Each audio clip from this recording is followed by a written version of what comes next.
Ukraine knocks down 2 planes, won a £250 million spy jet, dealing a major blow to Putin. With the downing of a bomber and a £250 million Russian spy plane, Ukraine has launched its most successful assault on Kremlin aviation since the war began. Reports indicate that a Russian Il-22M11 airborne command post was attacked close to a town just above the Crimean Peninsula, and that a Russian A-50 espionage plane was shot down in southeast Ukraine. A report from the British Ministry of Defence in November stated that Russia has been conducting long-range missile assaults on Ukraine using its A-50 aircraft to identify potential targets. The 2 hits were confirmed in a telegram post by the Ukrainian Air Force.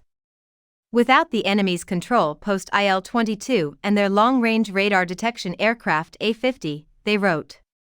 The skies of Ukraine are guarded by the Air Force. After one was targeted by partisan forces in Belarus in February, this is the second A-50 to be damaged or destroyed. The Ukrainian raid constitutes arguably their best day in their war against Russian fixed-wing aircraft so far in the war.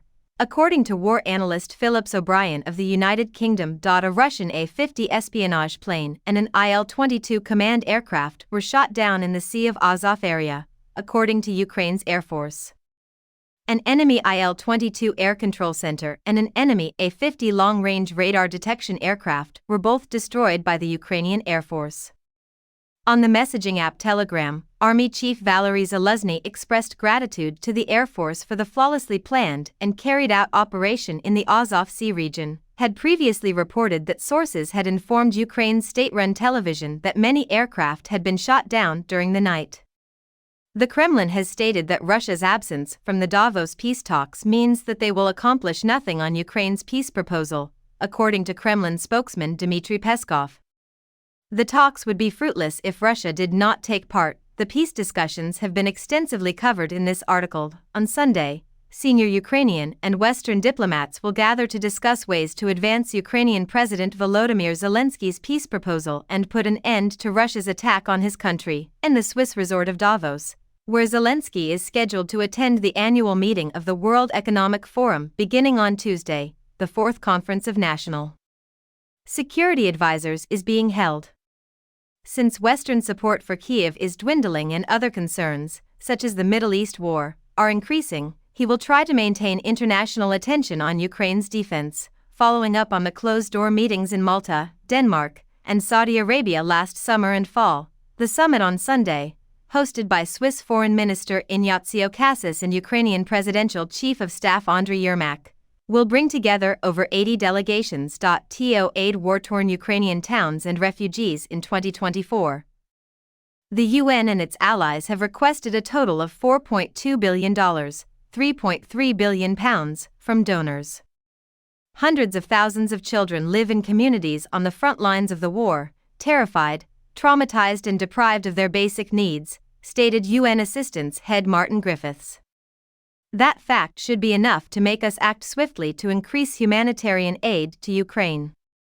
More than 14.6 million people, or 40% of Ukraine's population, would require humanitarian assistance this year as a result of Russia's full-scale invasion, according to the United Nations Office for the Coordination of Humanitarian Affairs, OCHA. Access to the frontline villages in the east and south of the nation, including territory controlled by Russia, is significantly impeded, according to OCHA, and more than 3.3 million people are in need of assistance, with the $3.1 billion there seeking. OCHA will be able to assist 8.5 million people in 2024 who are in critical need of humanitarian assistance. To help the 2.3 million Ukrainian refugees and the towns that have taken them in, the United Nations Refugee Agency is requesting $1.1 billion. Has been an international exodus of almost 6.3 million individuals since the Russian invasion began in February 2022. Nearly 1 million children are among the 4 million displaced persons within the country, as reported by OCHA. The UN High Commissioner for Refugees, Filippo Grandi, stated that while host countries do their best to incorporate refugees into society and provide protection, many vulnerable refugees still require assistance. Since they are unable to support themselves while in exile, they should not feel obligated to return. The Ukrainian government has asserted that 2 Russian military aircraft were shot down over the Sea of Azov and in seized Ukrainian territory. This morning, sources within the Ukrainian military verified the attacks, according to Ukraine's state TV Suspiln. According to their claims, a Russian A-50 radar plane was shot down over the Sea of Azov by the Ukrainian military on Sunday night. Kirilivka, a village in Ukraine's southeastern Zaporizhzhia region, was allegedly struck by the missile. They went on to say that Ukrainian forces shot down an Il-22M11 Russian airborne command post close to the village of Strelkov in the Kherson district, not far from the Crimean Peninsula. Certain information will come from the Air Force, and we can note that we warned in advance of unfavorable combat weather conditions for aviation. Russian Federation edition, in the southern direction, Natalia Gumenyuk, head of Ukraine's Southern Defense and Security Forces Joint Coordination Press Center, said in response to a question regarding the attacks. Mikhail Olshchuk, commander of the Ukrainian Air Force, alluded at the impending strikes in a mysterious message he sent earlier today. Dnipro, this is for you. Oh, you inhumans, go to hell. P.S. No information is available at this time, he wrote. An official request for comment has been sent to the Ukrainian Air Force. As diplomatic, economic, and military relations between Russia and North Korea continue to grow. North Korean Foreign Minister Cho Sun-hui is scheduled to meet with Russian Foreign Minister Sergei Lavrov on Monday.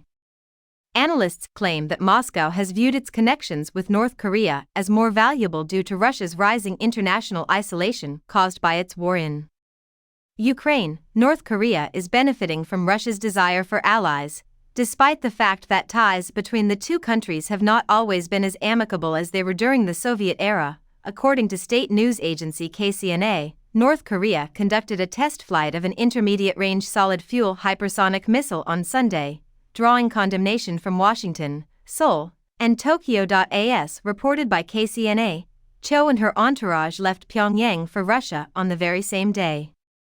While on her 3-day tour, the U.S. and its allies accused Russia of attacking Ukrainian targets with missiles manufactured in North Korea and other weaponry. Despite denials of any arms transactions, the two countries have promised to increase their cooperation in all areas and have held several high-level talks since last year, culminating in a summit in Russia between Putin and Kim. According to Artyom Lukin of Russia's Far Eastern Federal University, all kinds of issues can be discussed between Lavrov and Cho due to the complex nature of the relationship between Russia and North Korea. Her meeting with Putin might be a further sign that Putin would visit Pyongyang this year if reports are to be believed. Russian defense officials asserted early Monday that their air defense systems neutralized 3 Tochka-U missiles launched from Ukraine over the Kursk region in southwestern Russia. The number of casualties or property damaged as a result of the attack was not disclosed by the government.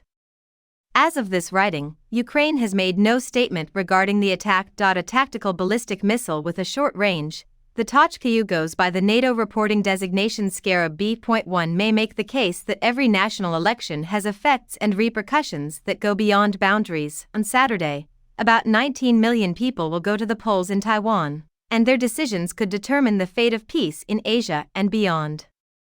This is true on a far larger scale, though. From a purely national perspective, the Taiwanese encounter an old dilemma.